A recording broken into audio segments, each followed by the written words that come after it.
on YouTube and about to go live on the webinar as well. As soon as that picks up, here we go. We are live. Good day, good morning, good afternoon, wherever you are in the world. Great to have you with us again. Wonderful. Great to be here. And today we'll be talking about apology and forgiveness, isn't it? And, you know, the reality is if you're in relationships at all with anybody, it means that we must know how to apologize. We're going to have real life TV because the boys are doing their lessons and that was the doorbell. So do you want to get the doorbell? Let me go do that. And just check and see if messages are coming through. Yeah, just send us a quick message to confirm. Essie's there always, I'll be back. Or constant one letting us know everything's working. Wonderful. I know we have a few people on the call and a few people on YouTube as well. So fantastic.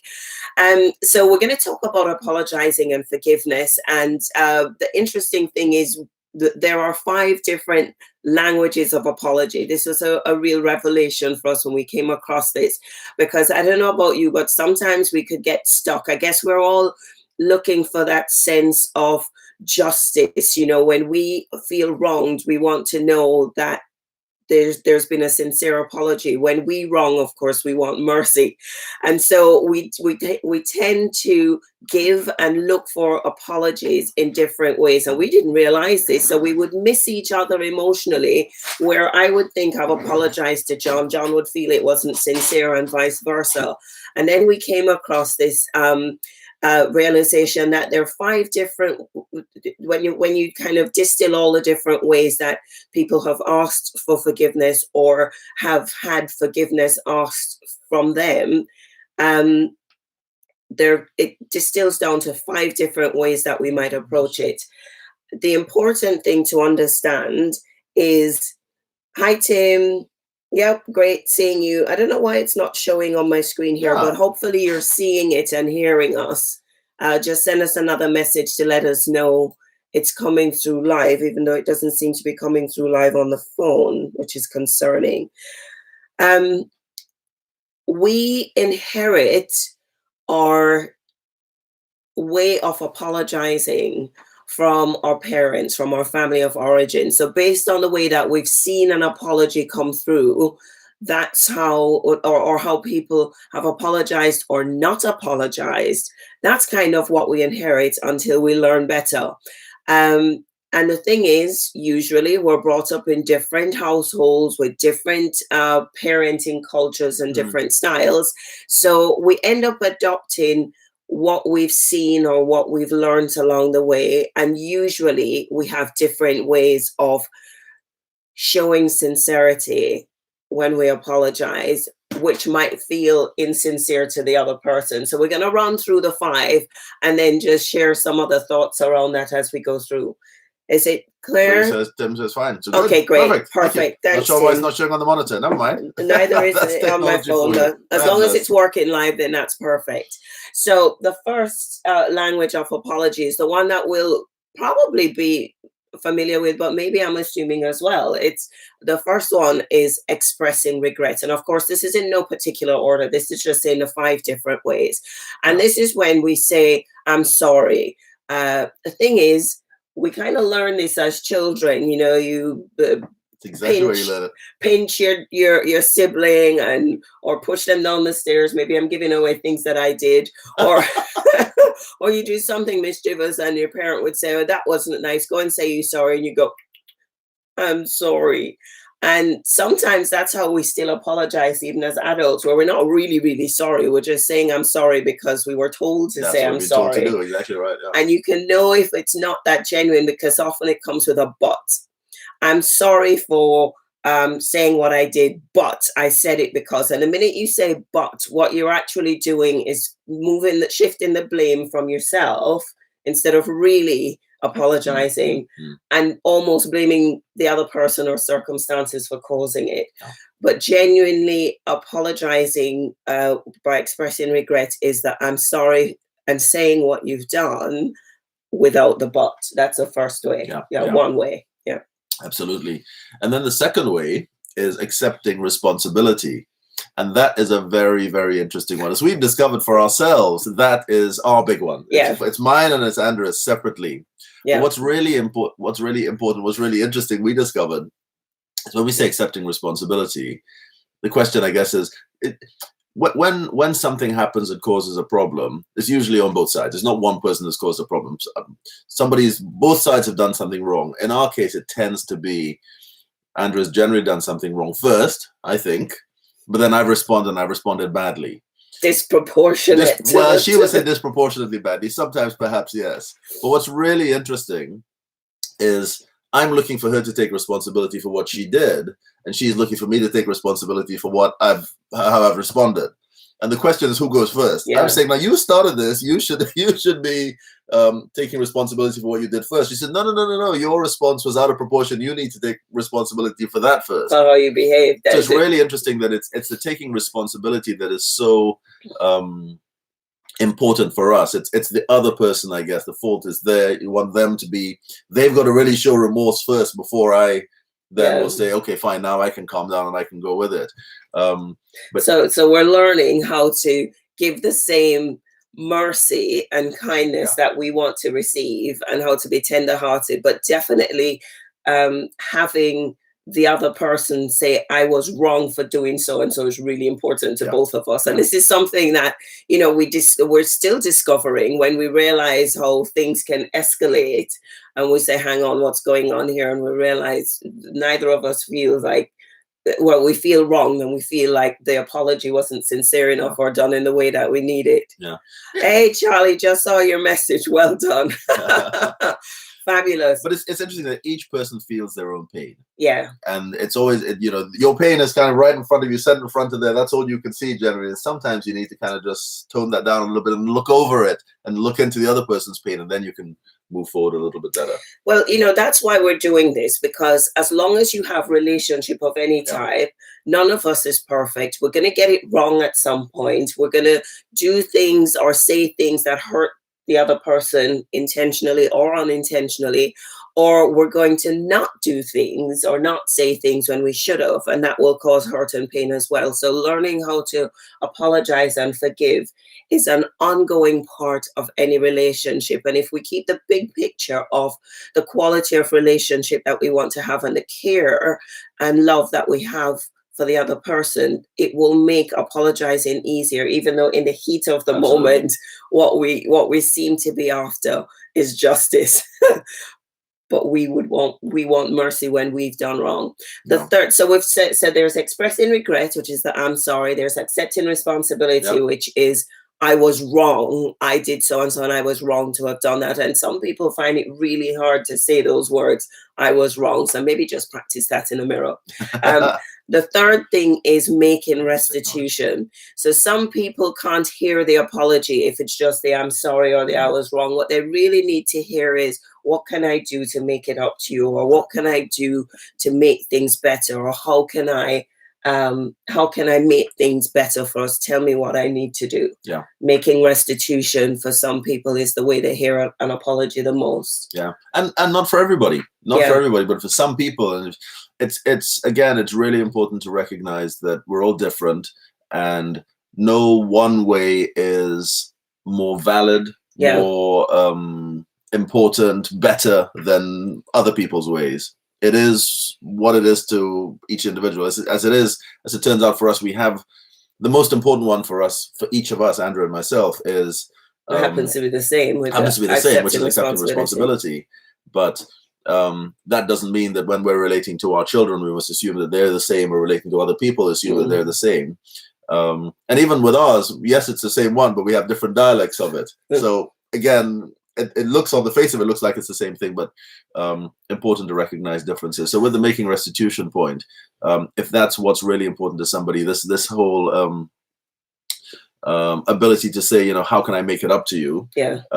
That's all they need to hear to be able to ease off and relax a little bit. Yeah, and the importance of talking about the 5 is we'll ask or share a couple of questions at the end to help you know which one is most likely to be yours.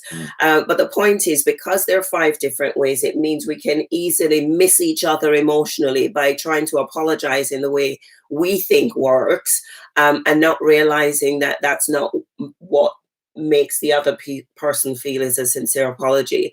But once we understand that there are different ways of doing it, we can extend more grace when we see somebody attempting to apologize in one of the 5 ways, even if it's not our way. And also knowing which way is our way, so we can say, this is what I need to hear to help us get back on track, or help me get back on track. Yeah.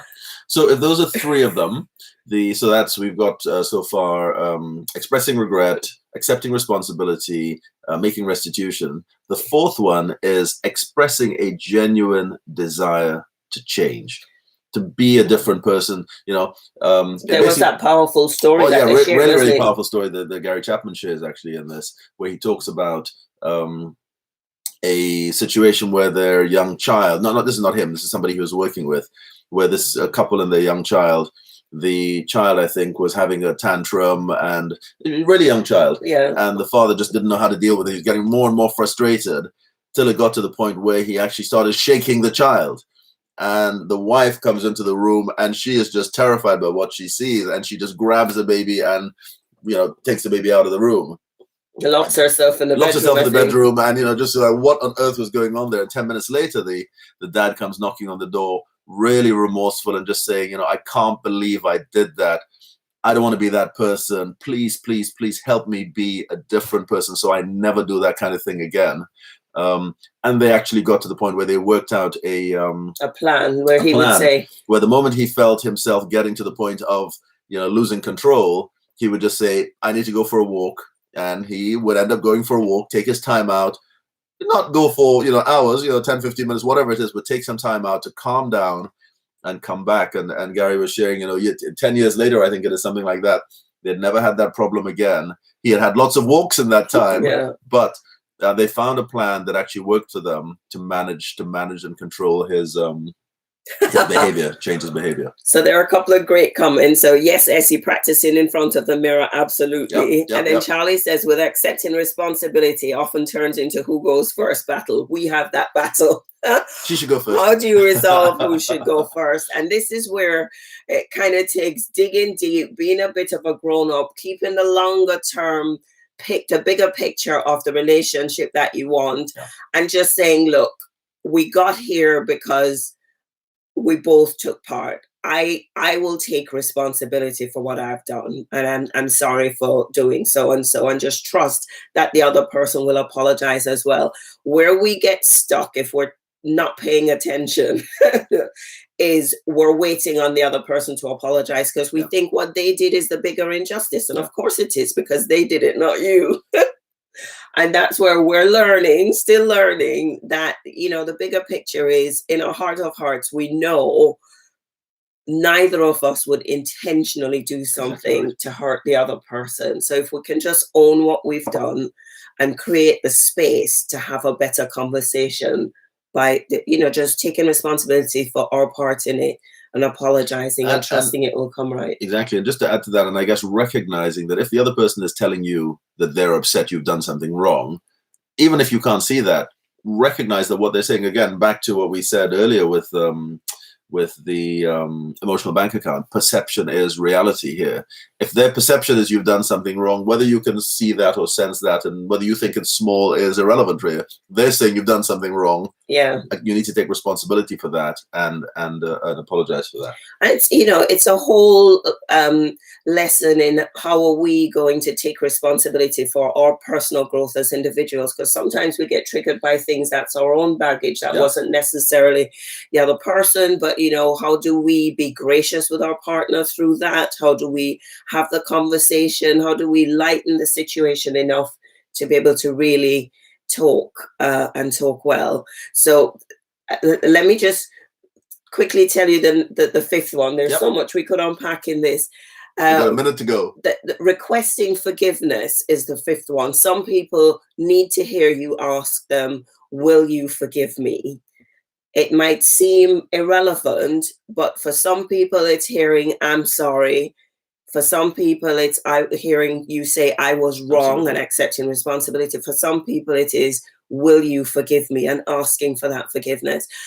And on that, to know what your language is, think about in the situation, what's hurting you the most? Is it that they've not taken responsibility and acknowledged the pain they've caused? Is it that they've not even said "I'm sorry"? Is it that they haven't asked what they can do to make it up? That will give you a clue as to what's yours. Or you could what's ask, your language? Yeah. Or you could ask them, what could I say or do that could make it easier for you to forgive me? If you can ask those questions. Those are two things that you can do to try and really get to the bottom of what your apology language is, and indeed what their apology language is. Yeah. Some of the questions. I'm just smiling at Essie's comment. Essie said there's some real wisdom, a gold nugget right there. What the other person did is the bigger injustice because they did it, not you. Yeah, that's how we all feel. That's how we feel. But the challenge is that's how it's felt on both sides. So it goes back to Charlie's question about, so who should go first? Well, you should. Yeah. Let's just say you should, and that you is plural. Last couple of minutes. Last couple of seconds. Giving forgiveness is independent of the apology. That's where we have to dig deep and offer it. And remember, it's not about removing consequences or getting rid of hurt or forgiving somebody doesn't rebuild trust. All it does, importantly, is it helps to open the door to restore the relationship in the ways that it needs to be restored. Absolutely. So it's not about letting people off the hook. You don't have to wait on the apology to forgive, and that kind of answers the question. It just helps open the door. Who should go first? To be restored. It helps to open the door. We're out of time. I'm conscious of the time. I know. It's been again fast and furious. It always is. But great to have you guys with us again. We've got another next session is on Thursday at 3 o'clock.